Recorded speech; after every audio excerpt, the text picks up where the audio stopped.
ብሮክ ዊዝ ስኬርሲቲ በጣም አደገኛው ማለት ነው። ሁለተኛው ደግሞ ብሮክ ዊዝ አባንዳንስ ገንዘቡ የለንም፣ ነገር ግን ደግሞ ጠንክረን ከሰራን ጠንክረን ከተማር የተለያዩ ስራዎችን ከጀመር ማሻል እንደምንችል። ነምበር 3 ሪች ዊዝ ስኬርሲቲ ተብሎ ይጠራል።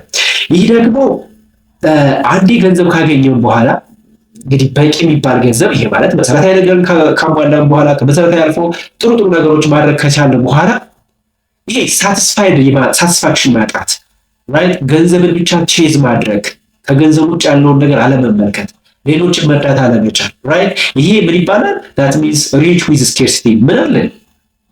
አንደኛው ካሽ አለን ወይም ሃዝ መኒ ያለን፣ ነገር ግን ምንድነው ፊርፉል የሆነ ማይንድ ሴት ነው ያለን ራይት። ፊርፉል የሆነ ማይንድ ሴት ገንዘቤን ባጣስ፣ ኦኬ ይሄን ኢንቨስት ባደርግ ገንዘቤን እኮ አጣለሁ ብለን ሌሎች ሁለተኛ ደግሞ ሌሎች አለመጨነቅ።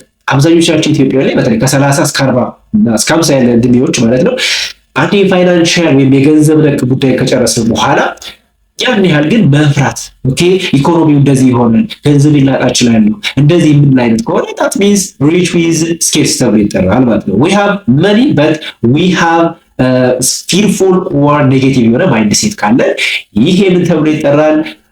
rich with scarcity kind of lifestyle ተብሎ ይጠራል። ስለዚህ ይሄን አብዛኛው በነገራችን ካሰራን በኋላ እዚህ ደረጃ እንደርሳለን። ከባዱ ነገር ግን ወደ አራተኛውና ሌላኛው የላይፍ ስታይል መሸጋገር ነው። እሱ ምን ይባላል? that means